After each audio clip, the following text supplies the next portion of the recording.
we should all understand when a woman is disrespected, and we should all understand when it hurts. Mm. It's not rocket science.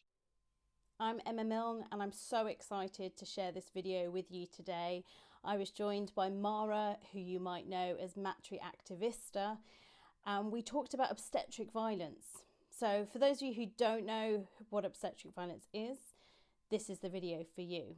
We've provided a definition below. This is a definition that came from Mara. But one of the things we really talk about in the video is the fact that it's quite difficult to define obstetric violence, and it's something that there's been some real challenges on how we should define it. What does it mean? What's the relevance of a specific definition? And Mara really talks about the importance of violence being a key part of that definition for her. And the consequence of that is the resistance that she's had, particularly from those working in the medical profession, to that notion that this is a form of violence. Obstetric violence is violence against women. So, just a little bit about Mara. She's a birth educator, activist, radical feminist, poet, writer, and medical interpreter. She funded the global movement, the Roses Revolution, and has published 3 books in Spanish about feminism, birth, and its representation in media and movies. She is also a mother of 3 children. So I really hope you enjoy this video as much as I enjoy talking about it. Obviously, the content is less than pleasant, thinking about the violence that women experience when they are pregnant and in childbirth and labour. But some really interesting and key things come out of it, notably Mara's commitment to educating and informing people, and to the notion that actually what obstetric violence shows us is that women need to be able to come back together and talk about our bodies, talk about pregnancy. So you'll hear us saying this better than I am at the end of the video, but really I think Mara's work is a call to action for all of us women to think about how do we reclaim our bodies, reclaim our space, and hopefully then end obstetric violence. So, thank you, Mara, for joining me. It's absolutely wonderful for you to be here with me today. Could we just start by you telling us a little bit about yourself and the sort of work you do? Thank you for having me. So about myself, I train as a birth educator. I think I finished my training on 2009 with the NCT down in England. I say down in England because I'm in Scotland right now. And simultaneously, I did train as a birth doula. But that was quite a funny thing because basically I wasn't that interested in becoming a doula, but it was the only time of listening to Michel Audin at the time, and I thought, well, I'll do the 3-day course with him, and then that would be it. But so it happened that it was a woman that needed a Spanish doula at the time, and then I ended up actually doulaing, as we call it, So I was, I think I have been to about 16 births. Um, but yeah, simultaneously I did both, although the birth education diploma, it took almost 3 years to complete. And at the same time that was all happening, I was having my second pregnancy. I actually had to finish the diploma with severe postnatal depression, which it wasn't very easy.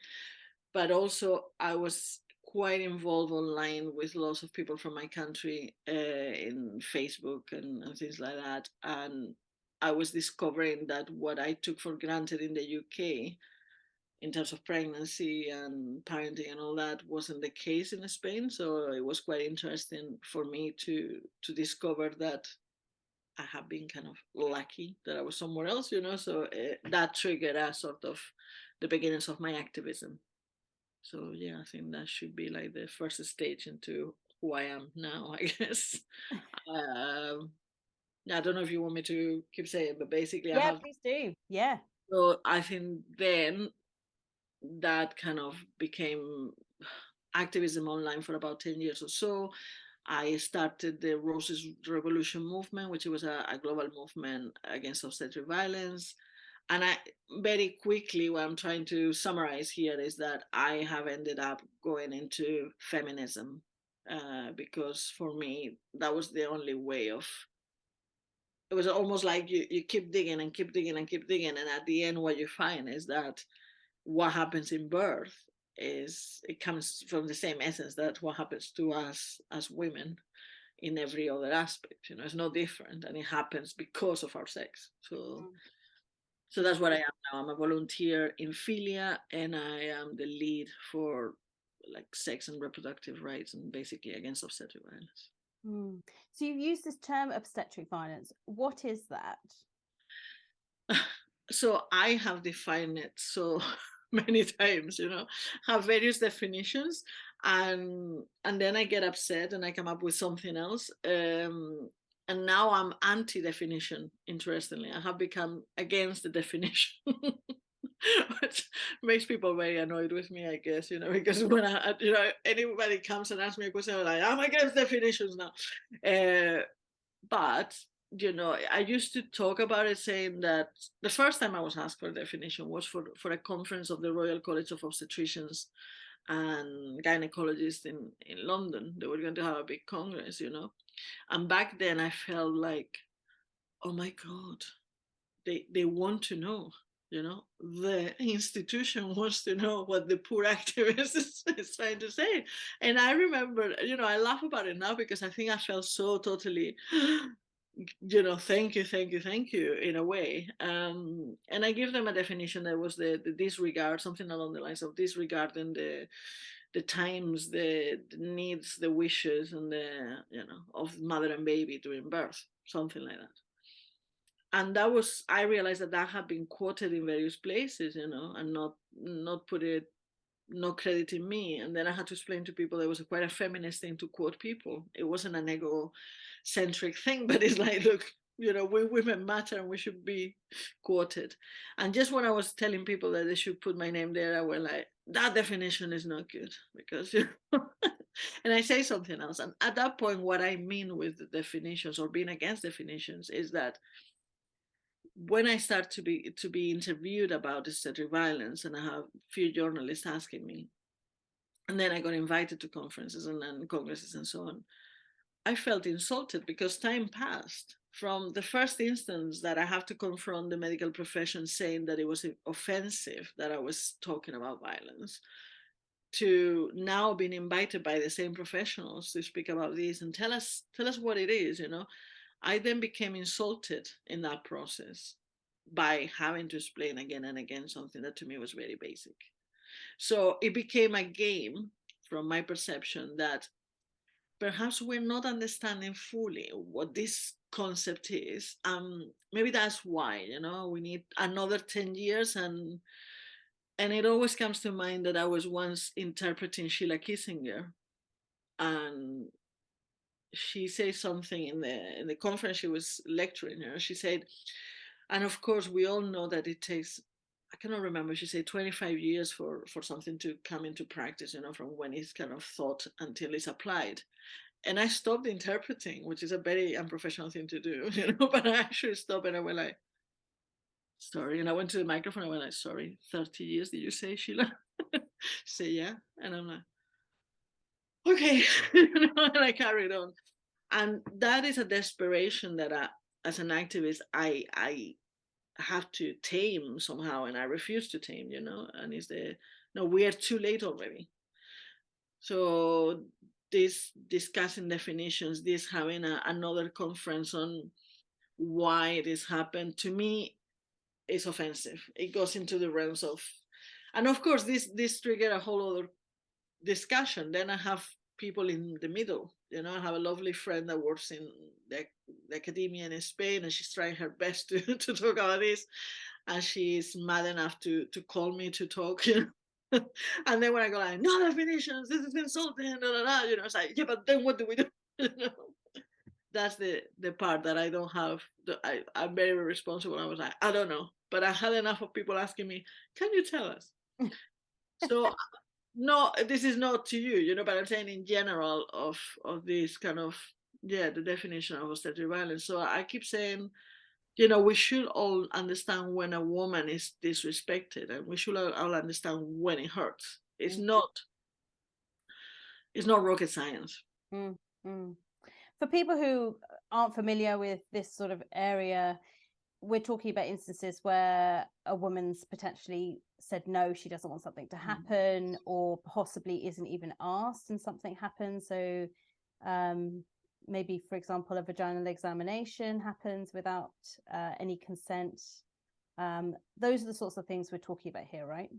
Absolutely. But then the problem I feel that we have with this, is that it's so many different layers that play a part.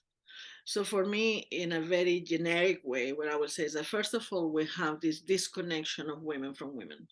We have this disconnection of us with our midwives, with our matriarchal circles, with our community, even with our mothers, if you wish, all of that sort of organic structure matrilineal process that we used to receive knowledge from is very segmented and fractioned. So we have that. That then leads to a culture that is being created from I will say, the fantasy of men. And I say that because historically, when the men come to be involved in birth, they come from I always think that the scientific approach was the midwives and the dogmatic approach was the obstetricians, because they come into it without any practical or experiential scientific knowledge. They weren't involved in birth, they weren't allowed in birth, and then all of a sudden they come in and they start assuming and doing. No? So that creates a complete, I don't know how to describe it, but like an ideology or a culture that is the narrative of men, and how birth is this esperpentic, scary, horrific thing that even Dr. DeLee stated that, is a dangerous process, and this savior complex, that we are the hero, that we're going to put this woman on the table, whether she likes it or not, and we're going to do anything. And that created an abstract. I think that together with things like the twilight sleep and other elements that play a part of further disconnection now from the woman from herself, create an abstract that is being cemented by propaganda in movies and so on, that suggests that the worst thing that can happen to you is labor. If you ask anyone, that's the absolute horror. And it's fascinating because I wrote a book about movies, and it's just one thing that I always find very, very interesting is that invariably in my classes, there was always the comment from one of the men about Alien. It was always a reference to Alien the movie, and so this kind of perception, I think it plays a part. So we have women disconnected from themselves and other women. We have the cinematic experience that it comes from a male narrative, and then we have the women in the middle that we have absorbed all of that.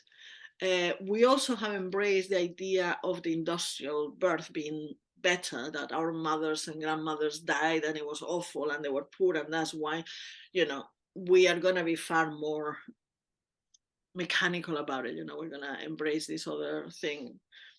And yeah, it's bizarre, but I think it's not one straight answer. I think it's very much multi-layered and very complex to unfold. Yeah, absolutely. I don't know if it answers the question. Yeah, we're Yeah. talking, if we're talking about instances for people to understand, yeah, is when women are neglected, that they are asking for support, or they're asking for help, or they're asking for pain relief and they don't get it. Women rejecting pain relief and being forced to have it. A language that infantilizes women, which is very typical, particularly in some countries more than others. There is a sentence that repeats in various countries. I don't know if you know this, which is, now you are complaining and you're screaming, but you didn't when you were making it. To me, that is the sentence. That is like this dichotomy of the sexual woman versus the Virgin Mary and all this, there. Yeah, and I think it's really important there, the way you're highlighting that this isn't just about bad practice from a few individuals in the labor room. This is much more structural around how women are expected to behave and perceptions that we have about the role of women and men. Yeah, and I think that's one of the shortest descriptions I give lately in terms of, it wasn't even a definition, but something I thought it was like, is misogyny having permission within the hospitals, within the institutions, to, you know, to have an explanation, to be able to force themselves upon women, because that's what we get. I mean, the instances that I have seen is just like, this thing you're doing to this woman in any other place of life, it will be torture. Mm. So we cannot make it not torture just because it happens in a hospital that we pay ourselves as taxpayers in this country. You know? It doesn't, you know, it doesn't work like that. It doesn't mean, oh, it's not torture because it happens in a hospital. No, it's more horrific because it happens in a hospital. Mm. Why do you think using the word violence is so important as part of thinking about this concept? Well, when I started talking about this, it was like the worst possible thing you can say. All the argument was about no, no, no, no, you know. And I understand why. And I think the issue is that there is the will aspect, you know. You are exerting violence. You're not casually doing so. So I think it's like the institution that is under the prima non nocere, you know, the that's no do no harm, to actually say that you are explicitly harming, it is a problem, obviously, you know, from from the root. However, when I was confronted in particular by one male midwife about 14 years ago, that he was trying to be in between, you know, it's like, yeah, I support women in home birth, I support this idea, but I can't possibly call my colleagues, you know, and say that they are violent and what you're talking about is offensive, blah, blah, blah. And I thought about it. I thought, am I being too extreme here? And the decision I took was that if women felt that it was violence, it was violence. It was very simple. You know, if women were talking to feel something similar to being raped, to women that, you know, let's not forget that 1 in 3 women suffer some form of sexual abuse, then, you know, these women had to also go through this with no regard to previous experiences on top of everything, you know. That's violent. And it's violent because you are kind of, again, you're ignoring that aspect, whether there is dehumanization because of the practice, you know, because you become more dehumanized and you don't see that, whether it is because of protocols that they are created for you to ignore that, but it doesn't matter, you know. And I'm not gonna just modify the experience of women just because of the location or the hierarchy of the people involved. Mm. And of course, a lot of the perpetrators, if we want to use that word, are fellow women. Yeah.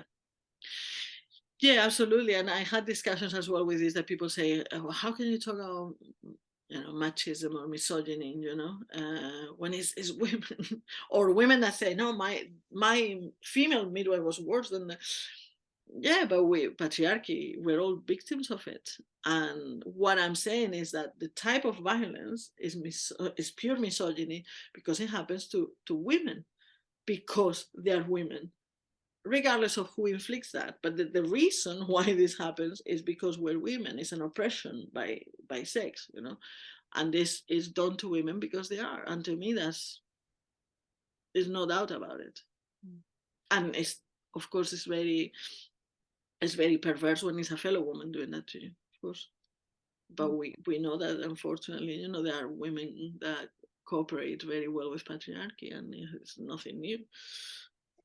Yeah, that cooperation with patriarchy, I think that's a really important aspect. And you were talking earlier about how we've lost the connection between women in terms of when we think about pregnancy and birth and labor. Are there ways in which we can get that back, do you think?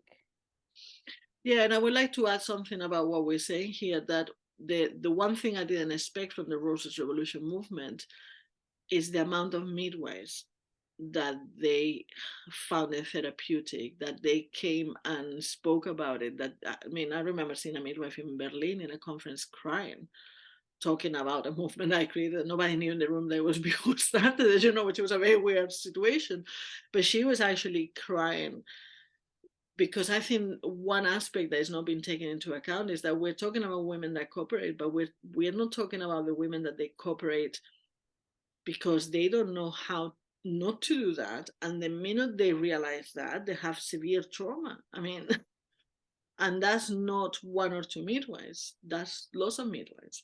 So I think that's important to recognize as well, because this is what I'm starting to see more and more and more, that the midwives are the first ones that they're traumatized, and sometimes without acknowledging that, and sometimes without being able to almost face that. It's like they're too ingrained in the. But how can we recover that? Is that the question I went to? I think we are naturally. I think I look around me and I look at what I do now, post menopause, and I think that there's always going to be a natural gravitation to seek women in certain situations in your life. And I think that that we have a lot of physical reactions to that. Women always say, "Oh, have so much fun," or I was observing. I just been to an aquafit class that everyone is about 70 to 80 years of age, and they're all women, and I see them laughing, and it's something very nice about that, and very comforting, and yeah, and I think that we seek the company of women. We try to understand from other women, because we suffer terribly from the isolation of women.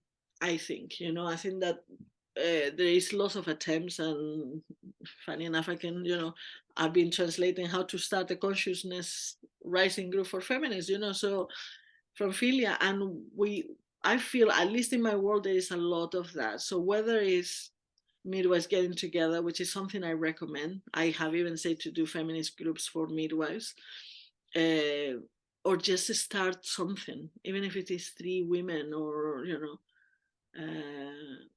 I think we have to recover that, which is, it should be more possible than ever, because we have internet, to say, hey, any other feminist in my area, any other women, any other midwife, any other pregnant women, and not be. The other thing I will say, as a teacher that has done, my classes were always couples, but this is probably unpopular with the times, but I will say that it will be quite good to have spaces for women, to have a class only for women, because the behavior is not the same. And this is another aspect that's very controversial, which is whether the partner should be in the labor room or not, and how it plays a part. And yeah, it's kind of, it's a very tricky. It's this that, sometimes you look at the history of men and women, actually mankind, I was going to say, but humankind, and I always think that, oh, we were so close, and then we went there, So I feel that particularly we feminists in the 70s, we wanted to include men, because obviously birth was very much female thing, and it was done in a very modern, aspirational way. What I have seen in the 2020 is that women are just pushed to the back, and men that they say to be very engaged with the process, will come and say, we're pregnant, so what do you think she should be doing? And it's just like, no. That's not how we progress. The way we progress is that you get that she's doing this, you put yourself to the side, and understand that this business is our business, and I think that there's a lot of new problems, that the women are still not center of the experience, and that is an issue in itself.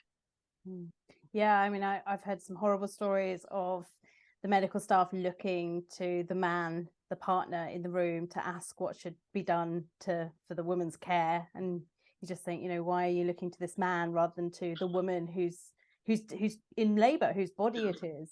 But there are worse stories than that. In Spain, they asked the husband to push and do a Christeller maneuver, which is something that shouldn't even be done, which is fundal pressure of the uterus. And they asked them to cooperate, to say, can you please push?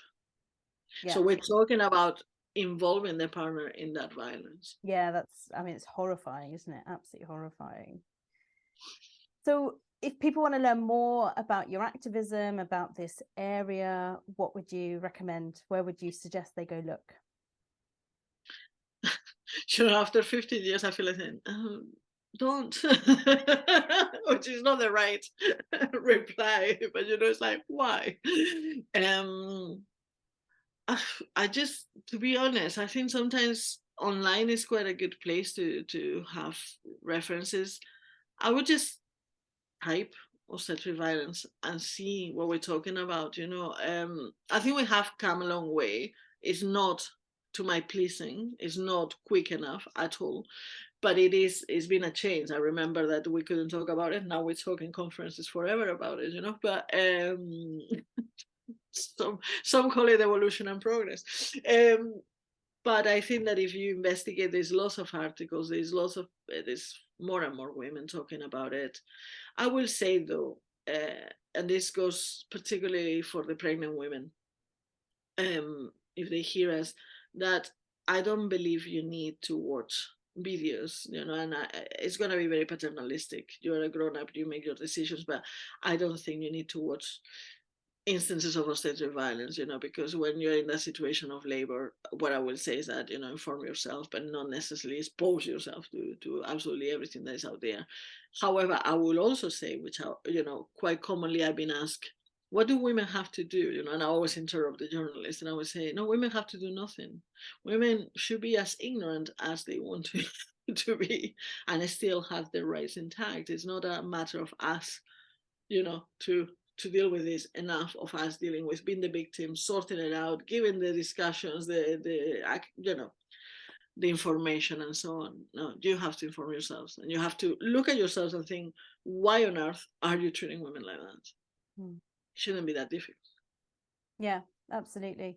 Well, we're going to link to your website below this video so people can find you on there, and also find you on, I think you're on Twitter, aren't you? So we'll link to that as well. So thank you so much for joining me, and thank you for all the work you're doing in this area. I know change isn't coming as quickly as you want, but I'm pretty confident that you're helping to make it come just that little bit quicker.